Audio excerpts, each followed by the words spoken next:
Troops, here we are. We're live. It's another Eagle podcast. I've been joined tonight by an absolute tank of a man. And if you're from the Darlington area, you'll know who I mean. It's Mark Bell. Mark, how are you doing, sir? I'm good, thank you. How are you, mate? You all right?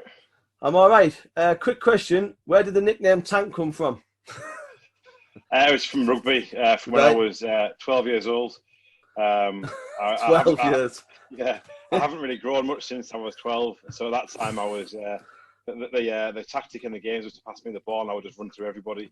They just told me give it to the big lad. Yeah, absolutely, yes, yeah.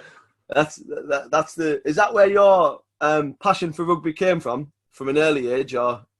Yeah, for sure. I used to enjoy it at juniors. I fell out of love a little bit with the sport when I turned into senior rugby. There wasn't really support there to kind of help that transition, so I dropped off for a little bit. Right. But picked it up again in my early 20s, and I've not looked back really. I've enjoyed it ever since. And what is it, Mark, that you like about rugby, barring obviously playing the game? Is it the sort of social and the community aspect of being a part of a club?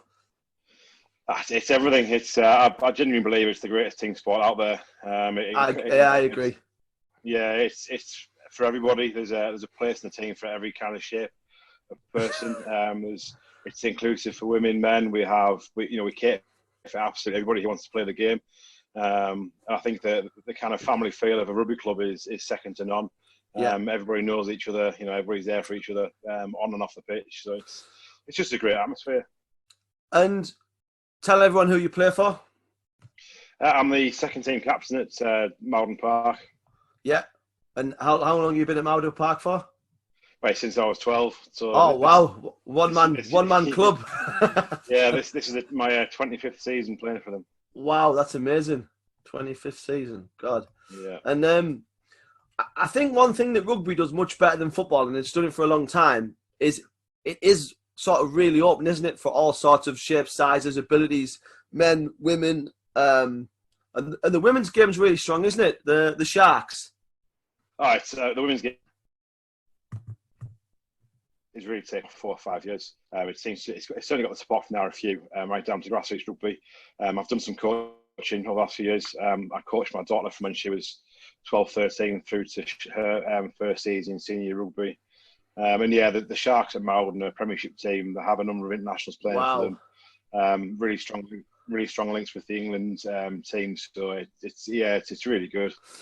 And that's great as well, isn't it? That's great for if you're female and you're looking to get into a team sport, then obviously that'll be the place to go, I'd have thought now. Over football, maybe? Yeah, absolutely, yes. Again, it caters for all kind of abilities, all levels, really. There's teams there to support you if you've never played before. You're trying to get into it. And obviously, you go right through to the elite level of the Sharks first team, who, as I said, they have a number of international players playing for them. So it's literally all standards of rugby catered for. And even going through the age groups, minis, rugby's combined, boys and girls play on the same team until they reach kind of 10 or 11, and then separate off. So there's girls' age groups at 13s, 15s, and 18s. Wow, how does that work with boys and girls in the same team? Is it less sort of combative and more touch based, or is it still fairly hands on? No, it's all it's non-contact until cool. I believe until 9 or 10. I can't remember exactly. Right, yeah. But yeah, it's tag rugby until a certain age, and then obviously contact's introduced. And obviously tag rugby will improve sort of handling skills, won't it, and passing skills and being more fluid with the ball, running with the ball and going like that. Yeah, you'd like to hope so, but I suppose it depends on the age group you're coaching, really, because some of the younger ones is literally herding cats. That's a great saying, herding cats. I love it. I don't know where it came from, but it's a great saying, like herding cats. And you get a lot of sort of enjoyment from seeing, you've been there 25 seasons, so you must have seen a lot of people start off and then get to a certain level. There's a lot of enjoyment seeing people grow and become much, much better players. Yeah, of course there is. The prime example, like I said, is my daughter coaching her through from never playing before. She used to just come on the sidelines to watch me play. She decided she wanted to take it up, and then she got through to represent the county. Wow, which was a really proud moment for me. So having a direct influence on that kind of development is really positive, and it's the enjoyment you get from that across teams and age groups is really tangible. It's you get a lot of satisfaction from directly like impacting on a person's life.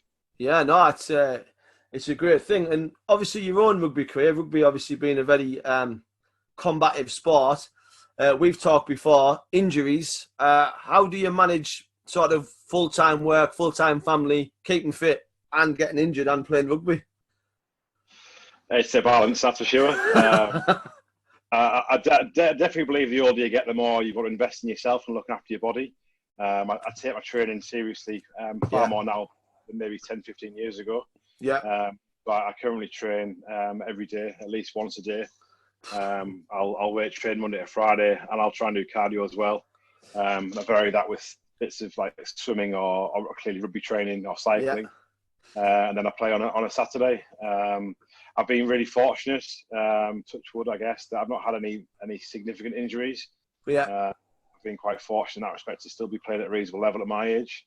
I know plenty have had to retire younger because of really kind of big injuries, but I've been pretty fortunate. Would you say, in your sort of time as a player, you've seen training styles, new therapies, yoga, Pilates, and all these sort of maybe new traditions being introduced into the sport? Yeah, without doubt. I think there's so many aspects to it now. I think when I was certainly at juniors moving to seniors, it was you would turn up, you would hold a tackle pad, and you get smashed around the park for an hour, and you'd just be broken, and you're not really developing your skills. Whereas now, I've done some work with kind of higher level players, and it's a really structured kind of training plan, and there's only so much contact in the training that's reduced. A lot of work on very basic skills to make sure you're getting that right. A lot of emphasis on pre and post workout. You make sure you're stretching off, make sure you're hydrated, make sure you're recovering. The whole nutritional side, which is hugely important.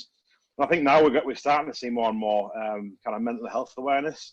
Oh, really? Wow. And the real impact that can have on your game. So yeah, I think there's still a lot to do, but we've certainly made huge strides over the last few years.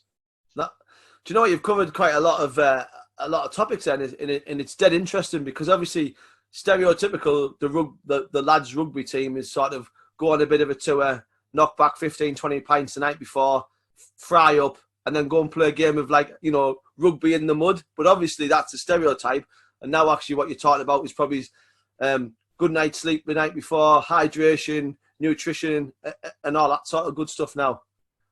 Yeah. I mean, don't get me wrong. There's a place for both, depending on who you play. You want to play at. So sports rugby is still very much alive. There's clearly teams and clubs that are focused more on the social side, make sure the social game's on point, and maybe a game of rugby breaks out. But certainly the higher up the leagues and the levels you go, then absolutely it's there's a time and place for a couple of beers. But it's got to be in moderation and sensible. And when you're playing, are you always involved in the game, or is there times where you sort of stand back and you have a good overwatch of the game and you can feel how a game's going? I'd like to say that I'm constantly involved, but I'm sure people who watch me will tell me that I do stand around a little bit from time to time. I will, concede I'm twice as old as some of the lads I'm playing with, so I'll have that excuse. But I think as captain, you've got to make sure you've got some kind of oversight of what's going on.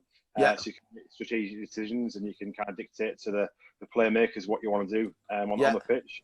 You've still got to liaise a little bit with those on the sidelines to make sure that game plans are being kind of agreed and followed. But generally speaking, I try to be on top of the play as much as possible. And that's a sort of interesting aspect. Game plans. Obviously, people do the homework on opposition, or maybe you've got a history with a certain opposition that you've played a few times and it's been a tight game.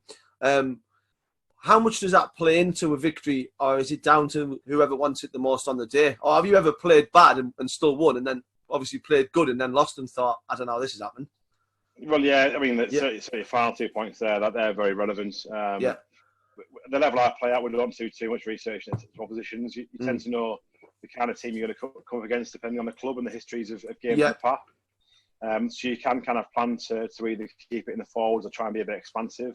But the nature of second team rugby across all teams, I guess, is that there's such a kind of fluid movement of players. Yeah. So if a first team's been hit by injuries, the second team will lose a lot of players up, and therefore drag some kind of low level players in. Vice versa, you might have some first team players come back from injury. They'll go straight into the second team, so therefore it brings the standard up. So there's not, we don't put too much into planning. We generally focus on our game, play to our strengths. But as you said there, there is games we've won where you kind of wondering afterwards in the bar, how we won that, and vice versa. We had one a couple of weeks ago up at Percy Park, where we were the better team and we somehow lost the game. I think we were winning reasonably comfortably at half time. And I think half of us had already decided to go to the bar for a pint at half time and didn't bother coming back out again because we just gave it up second half, and it was frustrating to be part of. Wow, and can you feel it slipping away, Mark? And do you feel like there's nothing you can do about it? How does it feel when you think it's not going our way and I can't get a grip of it? You can definitely kind of sense it. It tends to be with the odd decision starts to go against you. You don't get the kind of bounce to the ball. Or daft mistakes will creep in, and confidence can impact on a full team, not just individual players. And the other side of it, I guess, is extraneous factors like weather, and crowds that are kind of up against you. They can have an impact. But it's sport, isn't it? It's frustrating. It's enjoyable days. How much does a crowd affect you? Have you ever been personally affected by a crowd? Have you ever been sort of like targeted or something? Obviously, for those who don't know you, you're obviously a big chap, and you're a strawberry blonde. Has anyone ever sort of picked you out? Ginger, I'll take it. Yeah. So basically, we're saying I'm fat and ginger. No, I never said that, mate. I never said that. You got the first. It's fine. I think you play at some places where they're quite hostile, and certainly I'm quite kind of well known across local rugby within the northeast. So there is places where I'll get a bit more stick than others. And how do you take and is some of it given in banter and some of it given sort of with a real venom to it, or is it always a banter side? Is it always like it meant in sort of jovial fun? No, there's both. There's oh, really? Wow. There's people there who'll wind you up just having a laugh with it, and you'll have a beer with them afterwards, and you'll give it back to them. But there's certainly some malicious people out there. Yeah. And it's based on histories of previous performances, I guess, where you've come up against somebody and had a bit of beef. And some people can get pretty nasty with it, but you put it behind you. And is there anyone sort of who you play against, or a few who you have a real good rivalry with, and you think when you see that you're playing in the week, like in a few weeks, you think I can't wait to get stuck in with him? It's always a good contest. Yeah, for sure. Yeah, there's a couple of teams that we always have a really good battle with, and where there's a bit of hostility, which fine well going into the game that it doesn't really matter which 15 players are playing for them. It's going to get tasty. Yeah, and you look forward to those challenges. It's part of the game. And is the first challenge important, Mark? If it's that you the ball's in play and you think, right, I'm going to get in here. Is it very important for you to think I've got to get a good tackle in early to sort of set the tempo of how my game's going to be? Or sometimes can you? Yeah, I think it's huge. It's certainly it's generally part of my team talk in the change room before the game. It's all making sure that your contact counts in the first 10, 15 minutes. Yeah. Make sure your opposite number knows that they're in a game. You don't straight give them away going forward. Yeah. And then the opportunity you get to put a hit in, then you do it. Obviously bordering on what's legal and what's illegal. But it's important to kind of get on the front foot. And it's a physical game, and that's a huge part of it. I suppose some games of rugby are literally won and lost within the first sort of 5-10 minutes of a game, either with how you've sort of imposed your will from the start and the tackles have been made. I would go further than that, John. I would say that I had games won and lost in the warm-up. Wow! Genuinely, if you're away, we've done it ourselves. We've gone away somewhere, and we've been out first, prepared, warming up, really fired up. Yeah. When the opposition come out and see that you've got a really kind of well drilled, professional looking set of lads who are ready to go, you can see your heads kind of drop already in the warm up. So you know at kick off that if you're on the ball straight away, they're not. Then you've already got the kind of the winning mentality. Yeah, no, it's interesting. Is there there's obviously always a lot of respect in rugby for two teams. There's always more respect than I would say that you see in sort of football. Is there anything said in between sort of warm-ups, or like said to someone like, I'm getting into you today? Do you know what I mean? Is there some, or is it more glares and glances at each other as if to sort of say? Yeah, it's not really. If I'm honest, I always, certainly the lads I take out warm with, I just tell them to focus on their own game. Yeah. I encourage them not to watch the opposition, not to second guess what they're up against, because it can affect your own game again before you start. If you see your opposite numbers, 6'6" and 22 stone, then you start worrying about your first contact. Whereas the warm up should be about getting yourself physically and mentally prepared for the game. Yeah. So there's certainly there's very little dialogue beforehand. It's just done as soon as you start. Again, going back to your point, there's just a lot of respect and kind of professionalism around how you prepare for a game. Yeah, I think it's a great example for youngsters growing up. Actually, the game of rugby, and it sort of fascinates me when you're on the pitch just before the ball's put into play. Even though you've sort of a seasoned vet now, do you still get that sort of the butterfly feeling before it gets kicked? Either you're kicking or they're kicking. Do you know what I mean? Like, do you still have that like nervous tension? Like, I just want to get going.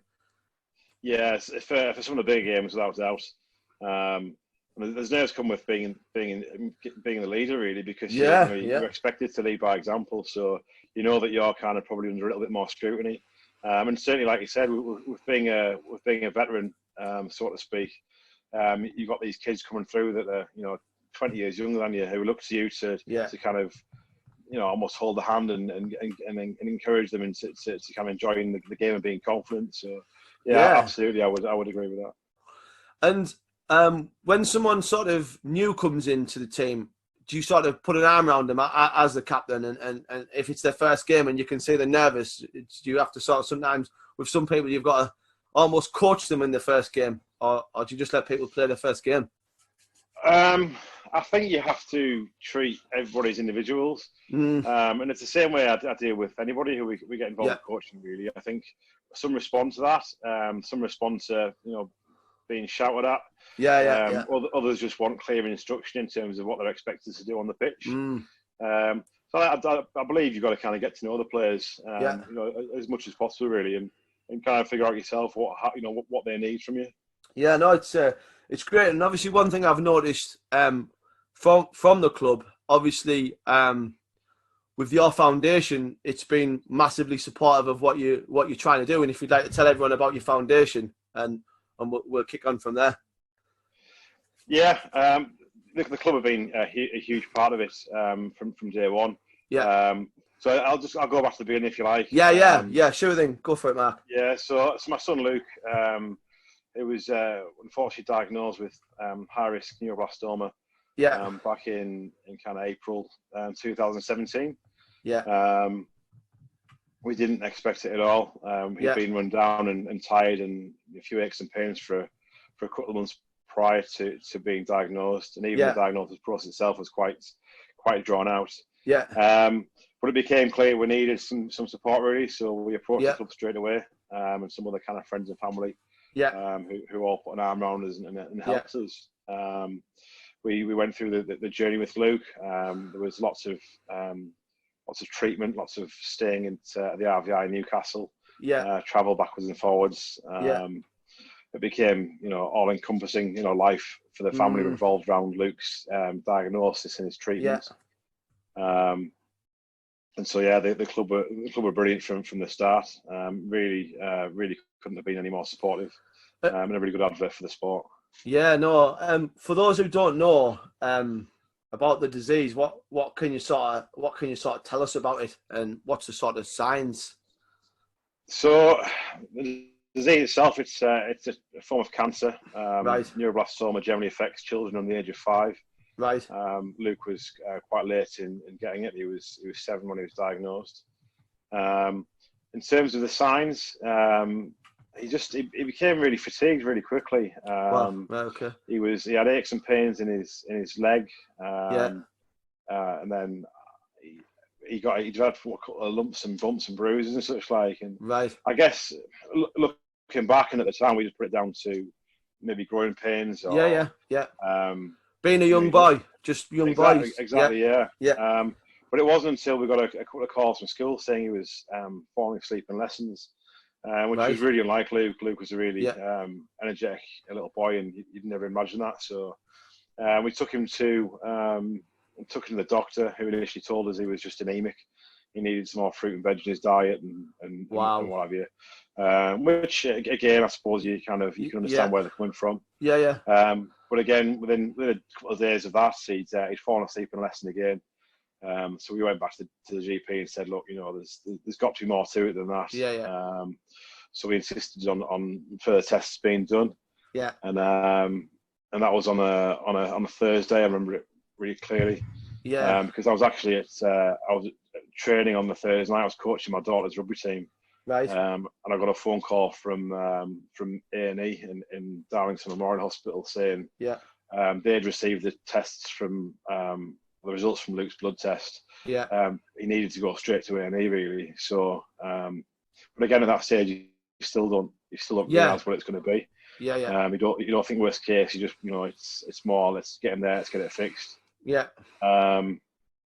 And so we stayed. They took some more tests. They didn't tell us at that stage what they thought it was. They just wanted to do some further tests.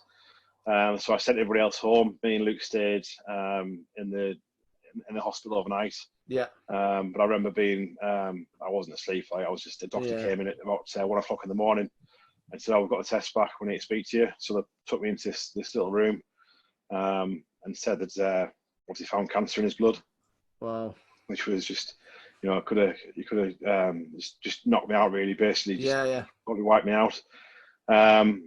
So I had to obviously phoned up Luke's mum and my parents and a couple of other kind of close friends and family to tell them the news.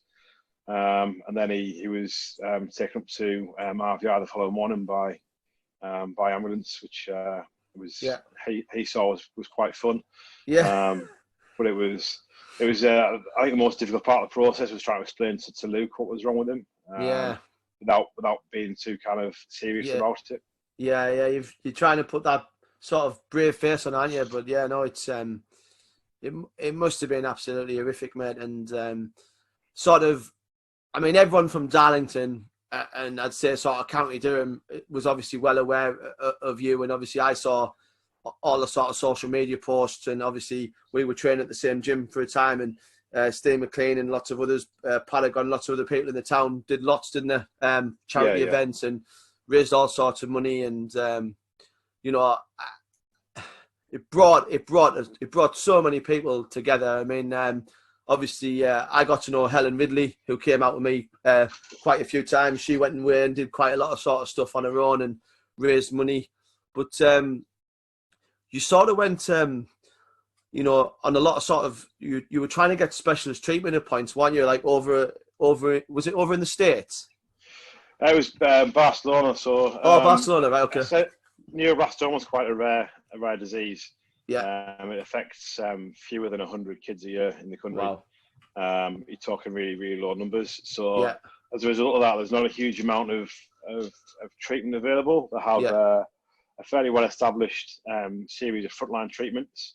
So they initially started on cycles of chemotherapy. Neuroblastoma is formed in a tumour. So the treatment generally goes down the routes of chemotherapy is to reduce the levels of cancer in your body down to a point where you can try and remove the tumour through surgery. Then they target that area with further high dose chemotherapy. And then radiotherapy around the area to try and prevent it from developing again. And then the final stage in that process is immunotherapy.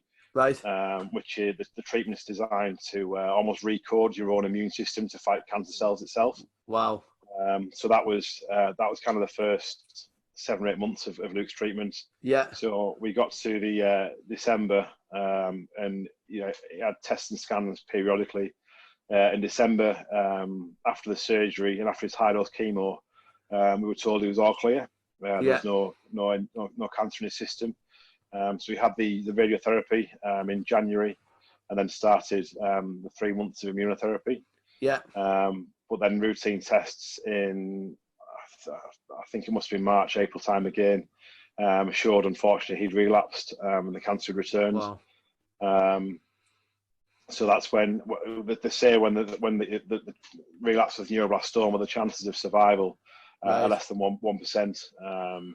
It's a very aggressive and nasty illness. So we knew at that stage we were up against it. There were still treatments available to us. Yeah.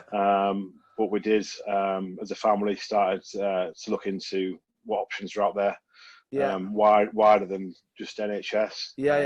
What kind of clinical trials are on the horizon, and I've got to give my mum a shout with this because she's the most informed person I've ever met around this subject. Yeah. She put days and weeks of research into finding out, what we could do, what the chances were, what each kind of treatment involved, and the kind of money we need to look at raising. So we carried on with the kind of second phase of treatment once he relapsed, which was further chemotherapy.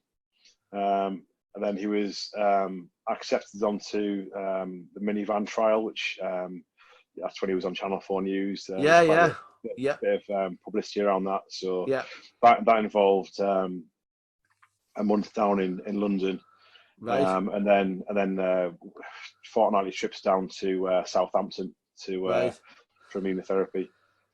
So that was we started with that, and that was September, October time. In 2018. And then unfortunately, further tests showed in kind of November, December time that the disease had spread very significantly. We had large scale coverage, and we were told it was second week in December that he had. Unfortunately, it was at the point where we were talking weeks, possibly months. Which is obviously pretty devastating for the family. But at that stage, again, we were still in touch with various options. We still believed he would pull through it. So we had the option for Barcelona, confirmed he could go on to a trial over there, which was due to start early January.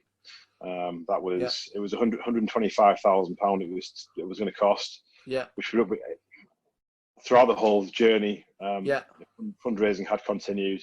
We'd raised a significant amount already. At that stage, I really pushed it through it, and we got into national press and locally. It picked up, and we raised the money.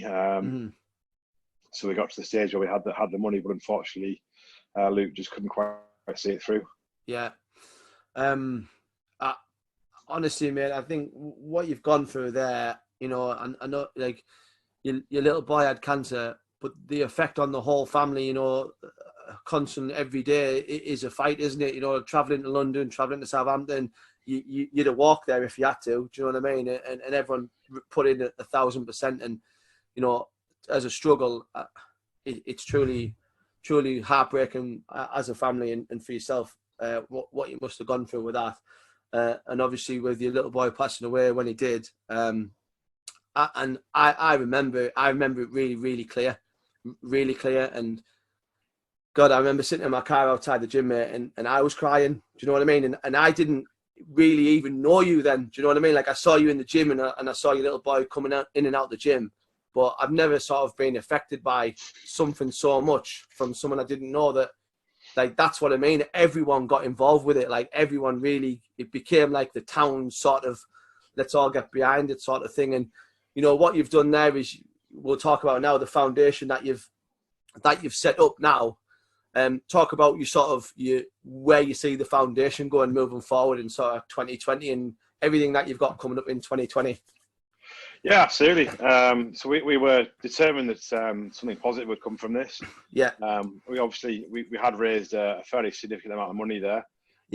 So we, as a family, we kind of sat down and decided, what do we want to do? Do we want to support other local charities? We kind of came to the conclusion that we needed to do something to kind of create a legacy for Luke. So the natural thing really was for us to put together this foundation to try and support others that are suffering with this awful illness. And it was very much in the mould of Luke and how Luke's kind of view on life, and how he was very positive. He's very inquisitive. He wanted to know everything about everything. And he was very motivated. He just wanted to get things done. So it was important for us to, when set up this foundation, that some of those characteristics kind of fed through to what we did. So as part of this, we kind of considered our own journey as a family, the support we'd had, the gaps in support, the gaps in information, and just some of the practical things really that people don't consider. We were quite fortunate in a number of sense. We had the support of the community, particularly the rugby club, and the gym as you mentioned. So financially, we were helped throughout, and we were never really struggled. And there is some really significant costs in the travelling and staying and all that kind of stuff. And we're also, we have reasonable jobs. We could have, we were in a position where we would have probably managed anywhere. So part of this is around, if we were in a situation where if we didn't have that financial support, how would we have coped? We didn't have too much to do with very many charities. We became aware afterwards that there's a vast number of charities out there that are there to support you, but there's no kind of forum to contact them and to find out about them. So one of the first things we want to do is to try and increase awareness of what support's available generally for not just children going through neuroblastoma, but any kind of children's cancer charities. That are there. There's plenty that just provide financial support or gifts or experiences, or practical support with lifts and taxis, etc. So we want to do something with that. We want to provide a bit more awareness across the general public really around neuroblastoma. What the disease is, some of the signs and symptoms to look out for. Without the scaremongering, we don't want to be, asking everybody to, that might be their child, but certainly I think that as a parent, you always think you're quite distant from these things. And so it's, we were only too aware how much it affected people when Luke was diagnosed, and people just didn't know what the disease was and what treatment was available. So it's a little bit about raising awareness. We want to provide practical support to families in terms of letting them know what treatment's involved, what the journey looks like, what's out there, what clinical trials are available abroad. And we also the final thing we want to do is provide some funding to some research projects. So we're kind of working with a couple of the bigger charities really, just to see what research projects we can get involved with, and also engaging with some of the consultants that looked after Luke through his journey, just to kind of get their steer really on where they think there's value in looking. And how does someone tap into this, Mark, from yourself and your foundation that you've created? If someone listens to this podcast whose child is suffering with a similar sort of child cancer, how would they get in touch with you, sort of thing? Like, what is there, like a application form, or is it over the telephone, or is it face to face, or what's the route? Well, our main kind of point of contact at the minute is through Facebook and social media. We've got a good presence on there. We've got a presence on Instagram and on Twitter. And it's just a case of dropping us a message. We're fairly proactive as it is, where we're aware of others going through the through the same journey. We'll reach out and we'll just leave a message to say that we're there should they need any kind of support or information. Brilliant. And it's a difficult journey for anybody to go through. So you don't really want to overwhelm families, parents and carers that are going through this kind of journey. So it's just a case of, one of the big things for us at the minute is raising the profile of the foundation, so that more and more people are aware of who we are and what we do and the kind of support we can provide. Yeah, look, and that'll bring us on to our first, your first launch event. Do you want to sort of tell people about that? That's, I'm coming, me and my missus are coming. It looks fantastic. Really looking forward to that. So you tell the world. So it's been quite a journey just getting to this stage. Where we're actually a registered charity. There was a lot of work put on behind the scenes last year with the Charities Commission to to get to registered charity status. So once that was in place, we then had to set up a business bank account, which is incredibly challenging, surprisingly. And then so we've got that in place now, and next steps are just to apply to HMRC to be able to apply gift aid. Yeah, gift aid. And then set up a just giving page for donations and such like. Yeah. So with that in mind, we decided that now is as good a time as any to formally launch the foundation. Yeah. So it's the 3rd of April, I want to say. Yeah, 3rd of April, Friday. Yeah, Friday night. So it'll be it's an event on the Rugby Club at Malden Park at the arena. Yeah. Kicking off I think 7:30, 7. Fairly smart affair. With 2-course meal. We're looking to get a guest speaker down. A few other kind of fun bits and pieces going on. Yeah. Raffle and auction and such like. And it's a chance to get together with everybody who's supported us so far and kind of celebrate where we're at. Recognise Luke's story. Recognise that the legacy is being created for him. And then just to announce some of the stuff we've been working on, and some of the other things we've got planned in the future. Brilliant. And how's the calendar looking so far for 2020 for the foundation? And I've seen on Facebook a lot of individuals who are going to be running Great North runs and various sort of other projects for you, aren't there, to help raise funds? Yeah, to be honest with you, it's a full-time job keeping on top of what's going on.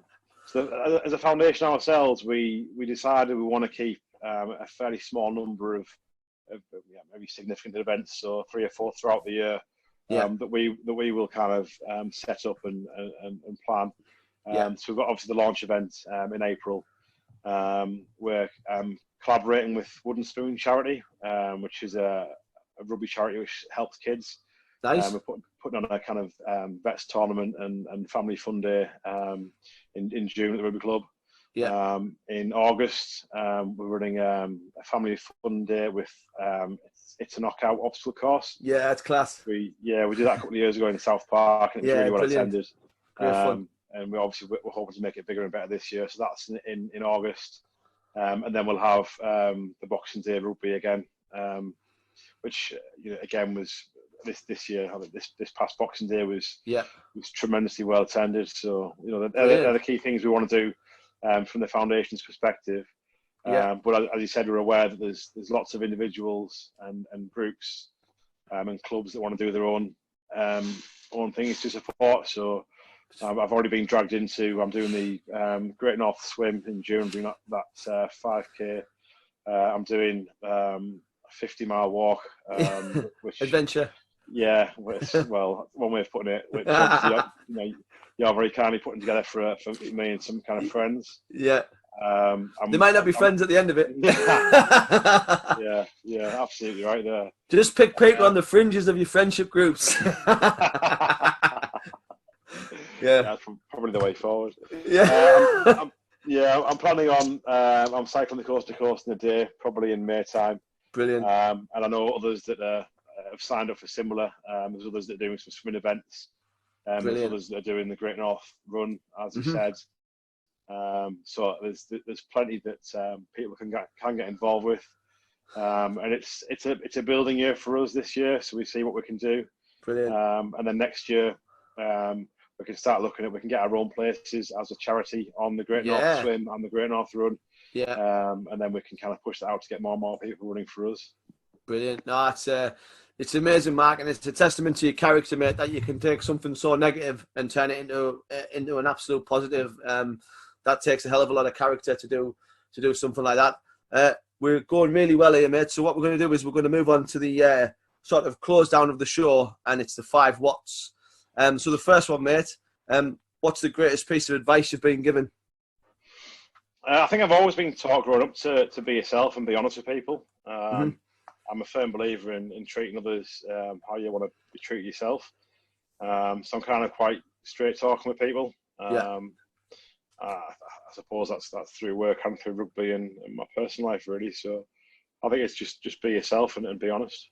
Yeah, no, that's fair play, mate. Second one, this can either be as a foundation or as an individual. What's on your bucket list? Well, personally, on my own bucket list, I've got a number of things, but the most significant thing I would like to do is go and follow one of the British and Irish Lions tours in New Zealand. Nice.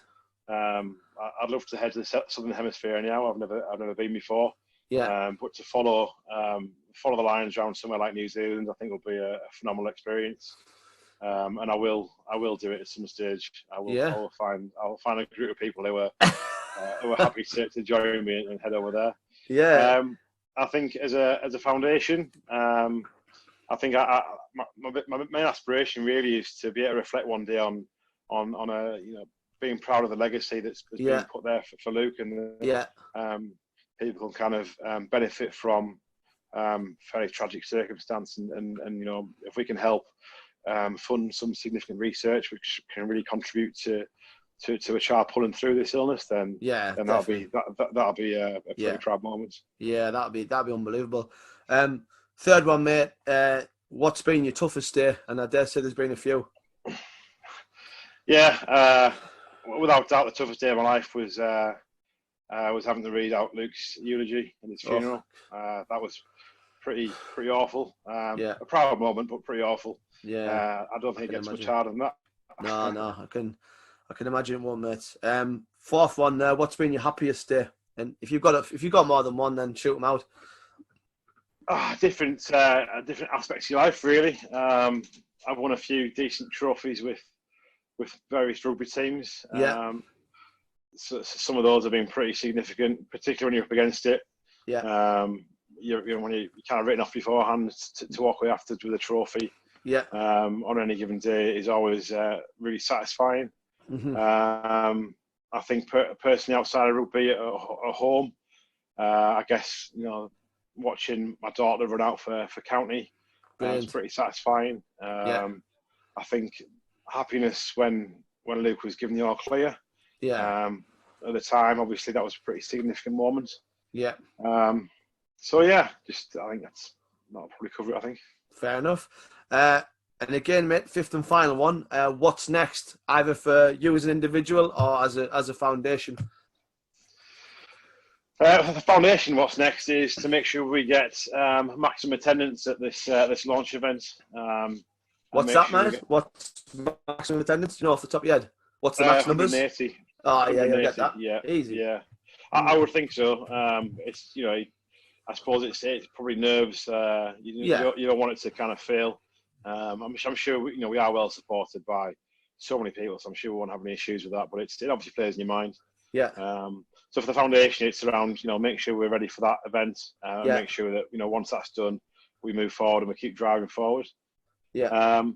Personally, I don't know really. I think I've got probably another season left in me playing rugby, providing my body lets me, and then I suppose I'll take some time to kind of evaluate what I want to do next. I'm sure you're aware I'm a very, very competitive person, so I need something to get my teeth into next, I think. Yeah, would you go into full time? Like, would you go into a coaching role, or would you manager? Or I could see you as a manager. Actually, I could see you as a head coach. The new Eddie Jones. Well, I don't know if I've got the intelligence levels for his position, but I enjoy coaching. I've coached a lot in the past. I think I would probably take a bit of time away from it beforehand. I don't think I'd go straight from on the pitch to the sidelines. I think I would find that quite frustrating. I know certainly in the past when I've been injured and had to watch, I've taken no enjoyment from it because you just want to be out there getting stuck in with the lads. So I'll probably take a bit of time away, but certainly long term, as I said earlier in this chat, there's so much reward in coaching certainly younger age groups. You really brilliant. Take a lot from it, so it'd be nice to give a bit back, really. Yeah, no, brilliant. Look, Mark, that brings us to the end of the podcast, and personally, I really want to thank you for coming on and talking about an absolutely heartbreaking issue. Very, very, very honest and very, very brave, and I think what you're doing with the foundation and how you're moving forward is, it's really commendable, and I really salute what you're doing. Where can people find you on social media, etc., for sort of sponsors and that sort of really good stuff? So, as I said earlier, the main forum really is Facebook. Yeah. Look up TeamLuke Foundation on Facebook. It's the same handle for Twitter and Instagram. Yeah.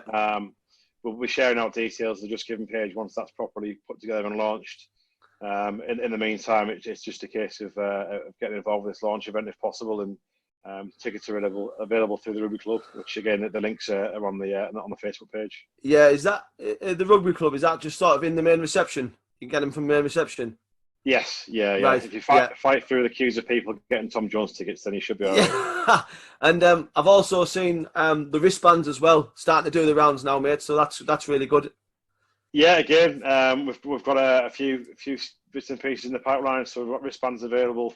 Yeah. Again, they're from the Rugby Club. They'll shortly be available from Forge Fitness, which was formerly Paragon. Yeah, brilliant. Again, you can drop us a message if you want them yourself. We can get them kind of sent out. Yeah, 100%. Yeah, likewise, we've got T-shirts and a few other stuff that we'll start to promote on the Facebook page in the next few weeks. Awesome. Ladies and gentlemen, that's been Mark Bell, the Tank. Unbelievable what he's been through, and it just goes to show you what the human body can sort of, and then the mind can withstand going through such a tragedy to turn it in such a positive outlook, and that's a testament to him and his family. That's it, ladies and gentlemen, for this episode of the Eagle Podcast. Just remember, there's always another day. Let's just keep cracking on. Adios.